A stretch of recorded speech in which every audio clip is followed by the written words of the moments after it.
Hi, and thanks for listening to Gossip with Celebrity, brought to you by Celebrity.com.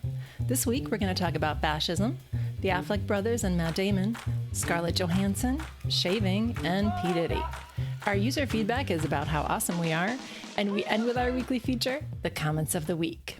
The photos and stories we talk about can be found at Celebrity.com/podcast under episode 23. Hi, I'm Katie, the founder and editor of Celebrity.com, and I write as Celebrity. And I'm Chandra, I write as Kaiser, and I'm the head writer for Celebrity. So last week was our first week back after a little bit, and we talked about your mom. She's been in the hospital. Would you like to do any updates on her and how she's doing? Because a lot of people have been asking.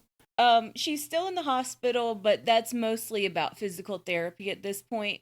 She went through a really rough patch for about a week and a half. But now she's a lot clearer, and I mean, her mind is there. It's just her body is kind of torn up. Yeah, so that's good. Did they have like a estimated release date and all that? No, it's just about how well she's doing in therapy. That's good. I don't mean to keep grilling you. Does she have good insurance? Well, I always worry about insurance. She's already on Medicare. That's good. Yeah, Medicare. I always confuse it too. It doesn't matter how many times I look it up. This week was weird. Like, it started off kind of slow, and we had a lot of bad political news.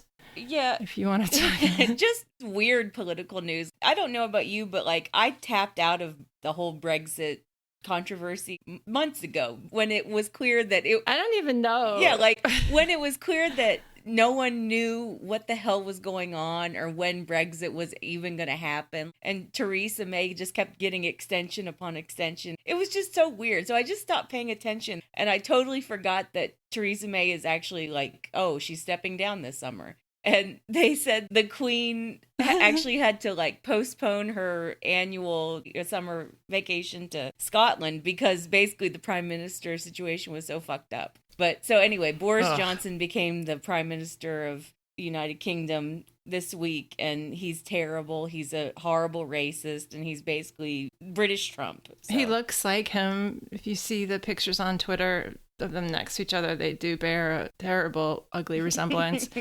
And no, they do. And yeah, I looked up like Boris Johnson highlights or something. I Googled it and was watching YouTube videos of him being a racist asshole. And some of it was offline, but the things he said are just terrible. Yep. And it doesn't matter.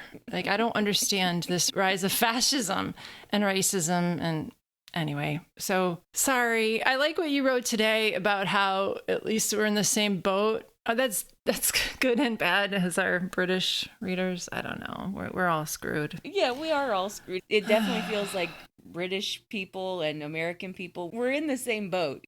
And it's all happening around the same time. Brexit came just a few months before Trump was fake elected, and now they have their own Trump. And... Ooh, I like how you said fake elected. Well, he was fake elected. He was. And speaking of that, this week was also Robert Mueller's testimony.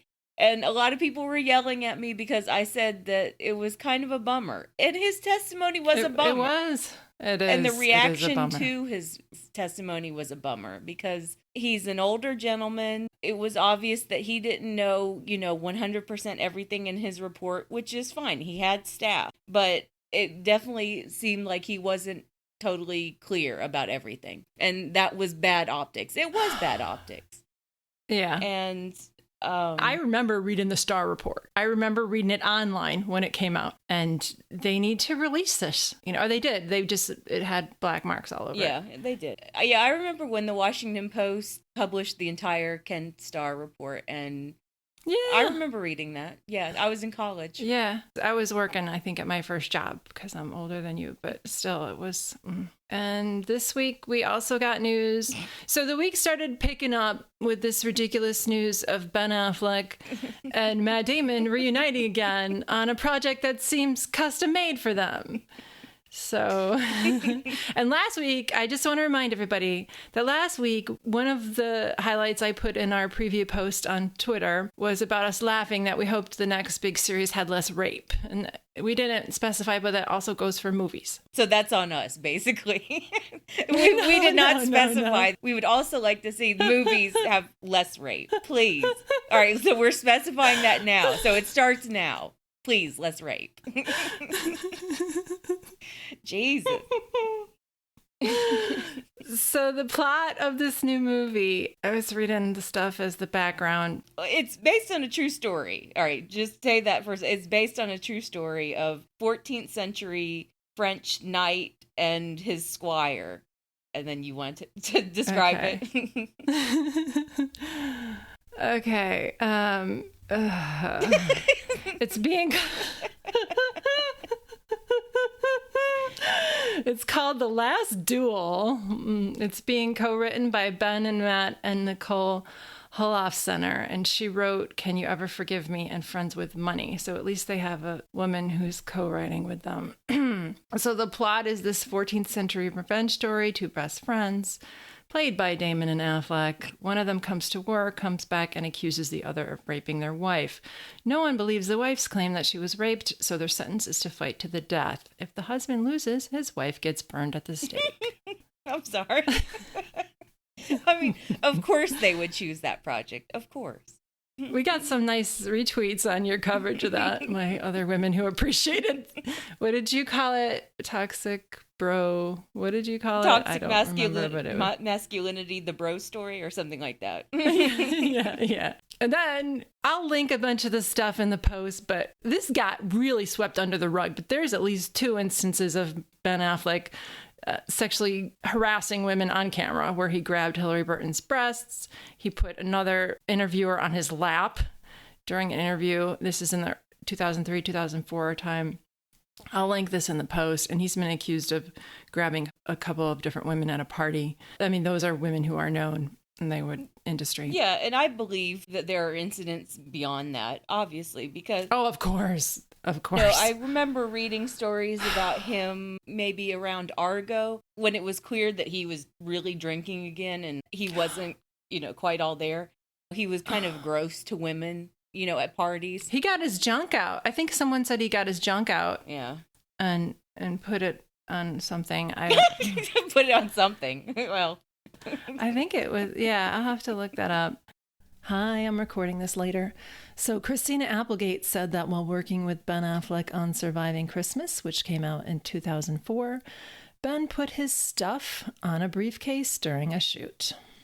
So they've got that coming out. Yay. And then, of course, Matt Damon is going to judge women's experiences and how badly we were assaulted or abused by his assaulting friend. I'm still astonished by the fact that Matt Damon thought that he was the one who understood what was really happening, and it was his duty to come out and actually say, no, I'm going to adjudicate all of these cases. If you were just groped on the ass, that's no big deal. Stop whining. You were only groped a little bit. Louis C.K. wasn't that bad because he, yeah.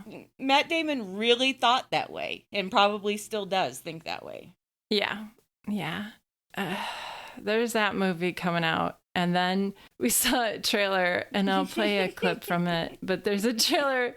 Casey Affleck is doing like a second directorial thing. And it's in a post-apocalyptic world where women are wiped out. And he's a father trying to protect his daughter by helping her pass as a boy. Who is it? They're looking for me because I'm a girl.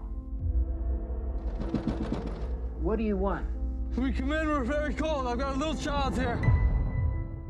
But the tweets about this were amazing because, all right, first of all, you have Casey Affleck who had to settle out of court with 2 different women because he sexually harassed them. His stuff is more documented. He has that. And then just the whole premise of the story of a world without women because of a mysterious plague. And everyone was like, it was the plague called men? Yes, the disease is men. And this isn't new. I read this comic called Why the Last Man. It was just women, and there was one dude trying to pass himself off as a woman, and that was the whole comic. And it's just whatever. When I was reading that, I was like, why is it post-apocalyptic for a world without women? We're not around. I don't mean to like sound totally nihilistic about it, but it sounds more like a utopia for men. For dudes. Yeah. Like, that's how the world without dudes is like to us. We're like, okay, see ya. Anyway, let's look at this from another angle. I'm here for all the crap post-apocalyptic shows. I watch so much of that on Netflix. And this looks bleak. It doesn't look fun. It doesn't look like you're going to root for the characters. The trailer doesn't make it look interesting. So I'm not really that into it. Well, I don't understand how a world without women includes people actually like going off grid and living in the woods. Is it a world without electricity if women aren't around? I don't understand that whole concept. That's a good point. Like, they could still run stuff. We could still run stuff if they weren't around, exactly. And vice versa. You know? Yeah, the premise is not great. And then the whole idea that Casey Affleck is the one doing it. He's the guy, you know. It bugs. It bugs big time. And do we need Casey Affleck to make a comeback? No. Well, and what's weird is that it was just, 3 years ago that he won the Best Actor Oscar. Yeah. Ever since then, and that whole Oscar campaign that was very tortured, he's barely worked. And he's barely been around. He can't even show his face around award shows. And the guy just won Best Actor. And this is his comeback. And somebody made this decision. He made this decision, and a bunch of people bankrolled it. And then, same with Matt and Ben. Anybody who follows them should know that was a terrible, problematic concept for a movie. Either of them individually should be self-aware enough to not take on that project, but they're not. Okay. Let's talk about Scarlett Johansson's ugly engagement ring. Doesn't it look like a ram? Like, it's got that weird curve to it. I don't think that you are supposed to wear the band up.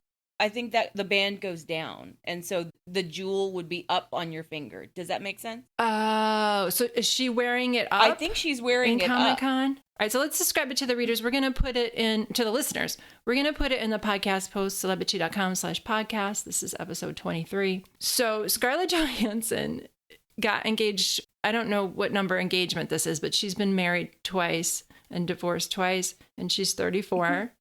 Which is fine, I think, because that's fine. I shouldn't. Yeah, it's Scarlett Johansson. Like, I kind of want her to be married a billion times. Maybe she. You know, I expect that of her. Jennifer Lopez as well. Yeah. I want her to be married a million times. I think that's fun. It's fun for her. Okay, it's fun for us to watch it. And Scarlett has such a bad picker. You know she's going to be married a million more times. This Colin Jost thing isn't going to last.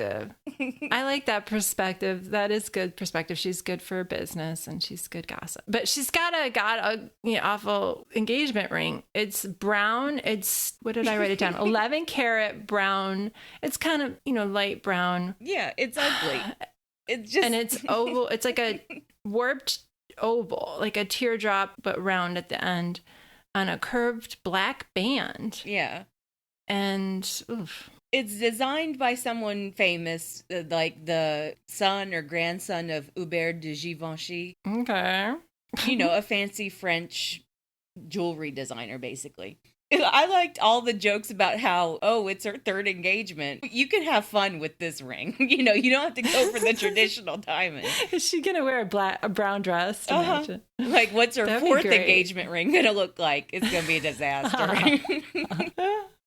Oh my gosh. I don't mind that she has an unconventional engagement ring, especially if she chose it herself. I feel like, whatever. I'm offended by the whole brown diamond, and it's a big brown diamond. I think that's just ugly. Why would you choose that? Why would your fiance choose that? Or why would you choose that for yourself? Because I remember J-Lo's diamond from Ben Affleck. Yeah, the pink diamond. She had a pink diamond.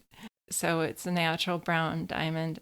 Whatever. It's her thing if she wants to. It's just ugly. But her next one will probably be better. And we were talking about how we like classic diamonds, classic cuts. My engagement ring from 2004 was just a radiant cut ring with trillion accents. It was moissanite because I'm a cheap person and I don't believe in spending a lot of money on jewelry, but I like jewelry. So I get like estate jewelry and thrift jewelry. And this was moissanite, which is a man-made diamond-like material, which is harder than diamonds. I think you can't really tell the difference. No, it totally looks like a diamond to me. The diamond center stone, it looks like diamond. Thanks. I think your ring is really pretty. Oh, thank you. I love halo, the halo setting. I think those are gorgeous. You know, anything with like a big stone and then the diamond halo surround. That's my favorite look. Like a circular? Uh-huh. Or circular or square, you know, kind of rounded off. It's real pretty. Oh, send me a couple of links and I'll put it in the post for this of diamonds that you like. And I'll just link my ring I'll link the image. I won't include the image, I don't think, but I'll just like link it or something because I don't want to alarm anyone in my family. But it's a pretty ring. I like it still. So we also talked about, you posted this on Twitter and I was like, you should cover that because that's really interesting. There was because people kept on commenting on it. I just tweet some stuff because I don't feel like talking about it on the blog, or it's not really a celebrity story. I'm like, here's my opinion.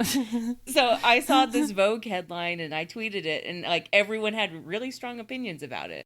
So that was the headline. Sorry, go ahead. That was my intro. Okay. We still have people that still have no clue what we're talking about. Sorry. It's okay. So the headline is that 1 in 4 Gen Z women, that's women under 25, so people born 96 to 2010 roughly, have stopped shaving their armpits. It's researched by Mintel, whatever that is, some research group, and reported by Vogue. And we have seen this, I would put trend in quotes because it might just be people being like, whatever, I'm not bothering. But we've seen it on the red carpet, too, with women just not shaving their pits. And I remember when Julia Roberts did that in the 90s, because Julia Roberts invents everything. Yeah, I remember when Julia did it, too, because it was such a big deal. I remember it being on, like, Good Morning America before I went to school. Oh. And Julia didn't shave her pits. And I was like, really? This is Good Morning America? But it was like a big cultural moment of, should women shave their armpits? They should do whatever they want. You know? They should. And I can see how shaved armpits can be a feminist issue, but I also think that it's just an intensely personal issue, and it can be about a lot of different things. I shave my armpits because I work out, and I hate that feeling of being extra sweaty and feeling like furry. Like furry. But you know what I mean? Like I feel lighter when I shave my armpit, and that's better for working out. I don't like having hair other than on my head. I don't like having a lot of hair. I just feel weird. I don't get into it, but I don't. How often do you shave above your knee? Because I don't do it that often. Probably every 6 weeks in the summer, maybe every month. It doesn't really grow that much. I'm blonde and I have light hair. Ooh, I'm feeling it now. It's kind of prickly. Yeah, I have real dark hair. And now I want to shave it. Yeah, I have real dark hair Today. And I still don't shave it above the knee, usually just a few times a year, really. Yeah, it doesn't really grow that much, so I don't really need to. But my lower legs, they get all prickly and nasty. You shave yours every day, right? I shave to the knee every day. Wow. I only shave mine every 3 or 4 days. To the knee. Because I feel like the stubble just, it gets on my nerves. I just feel like the hair catches on my pants. But anyway, I don't need to get too specific about it. I shave to the knee every day. I shave my armpits maybe every other day. And okay. And I have never liked to shave or wax the bush. Ever. The waxing is super painful. So I do those Amazon posts and I found a really good shaver for that area recently, and that makes a big difference, but I've owned other shavers. If you use like a electric shaver, it's a lot better because a lot of people when they shave that area with a razor, you get the horrible razor burn, and you can treat it with Neosporin, but it still is painful, itchy. But if you use the clippers, it doesn't cut the hair that close. And anyway, I do that. So, or you could just have a full bush, just go full 70s. I don't like that. I'm such a 80s, 90s girl. I don't like that. I know it came back in again. I just do not. But anyway, I mean, I trim, but I still keep it full. Yeah, that's everybody's. It's like the armpit. It's everybody's preference. To do it. Absolutely. Yeah. Let's move on to user feedback. This is gonna be a quick episode. Oh, did you want me to say anything about Puff Daddy and Lori Harvey? So my full knowledge of this story is skimming a tweet this afternoon. So if you want to talk about it, so this story is just breaking as we're coming onto the podcast. Is that Puff Daddy is now, he did a photo op sort of pap stroll walking down the street with a very young woman named Lori Harvey, who is Steve Harvey's daughter. The thing is that obviously Puff Daddy is twice her age, more so, I think. And Lori Harvey dated his son, Justin. So Puff Daddy, if that's what he goes by now. I think Diddy or Sean Combs, but I still think of him as Puff. Didn't he name himself a bunch of other stuff in the interim? But anyway, he's dating a young woman who dated his son? Yes. Ugh. So that's just a little teaser. I mean, obviously, by the time the podcast comes out, you'll have heard all about it. But still, it's kind of funny. What did I see in this tweet that it's Steve Harvey's daughter? I hope Steve Harvey's mad because he's an asshole. Well, I mean, I think anyone's parents would be mad if their 22 or 21-year-old daughter ended up with Sean Combs. I mean, that's inappropriate on a lot of different levels. Especially if your daughter has already dated Sean Combs' son. Oh.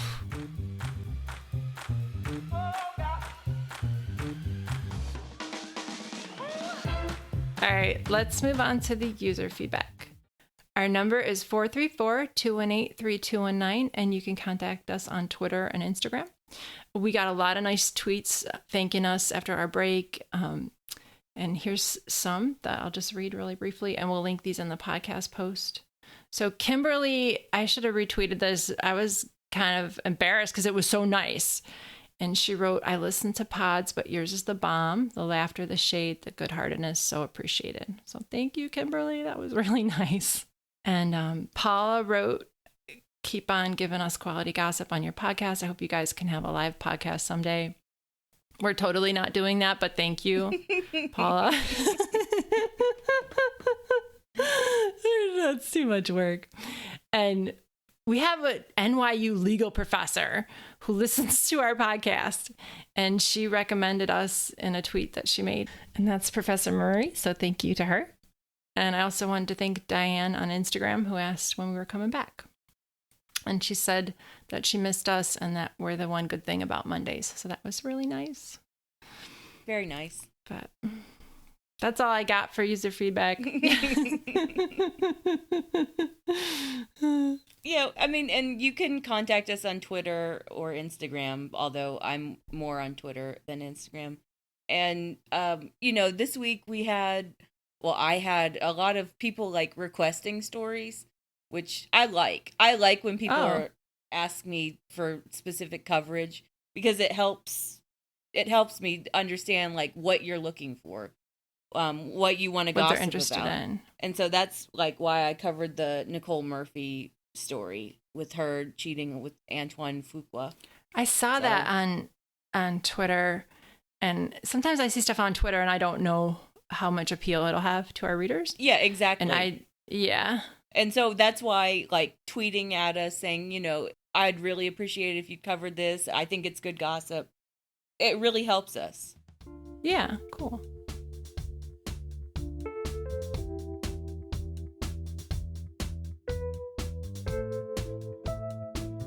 All right, let's move on to the comments of the week. Mine is from Crowhood, and I might have one other one I can dig up while you're looking at yours, but I don't know. I always think of like a million.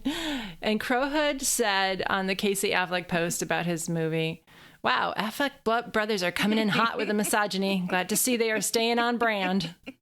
Yes. And my comment of the week was from that post that I wrote about Naomi Campbell. She's like creating her own videos and content, just showing like aspects of her life. And she posted a video about going to Whole Foods and what she's like to shop with and how, you know, blah, blah, blah, all this thing. But there's a real funny part where she just like stands absolutely still and stares at a whole rack of like baked goods. You could tell that like she wanted to grab so many of them, but she stops herself.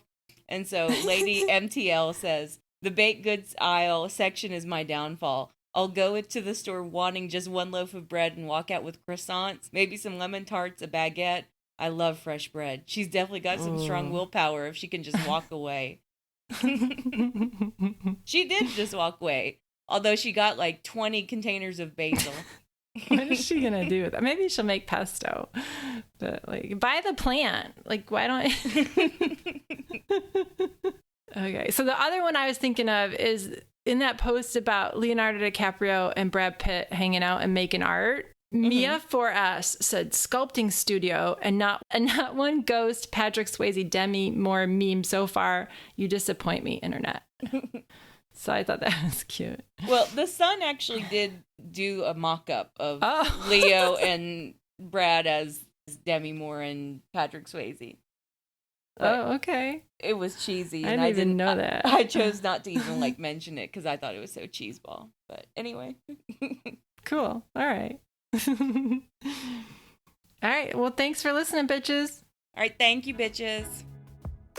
That was fun. We breezed through that today. Yeah. It was a quick one today. Thank you for listening to the Celebrity Podcast. If you could please rate, review, and subscribe to us on iTunes, Stitcher, or your platform of choice, it will really help us, and we appreciate it a lot.